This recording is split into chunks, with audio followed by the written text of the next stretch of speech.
If you want to lock your iPhone by double tapping it without pressing the power button, it's easy to change that setting in the Settings app of your iPhone. Let me show you exactly how to do it. Now, let's open up the Settings app, and from here, scroll down and tap on Accessibility.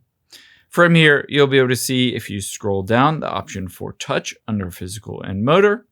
And now from here, scroll down to the bottom, and we're going to use back tap. Unfortunately, there's no way to do this by double tapping the front of the screen, but we can double tap the back of your screen.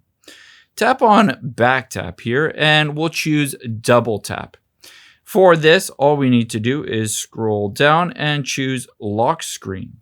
Now I'll show you how this works without needing to press the power button. However, keep in mind the iPhone is mounted, so it's a little harder to do this.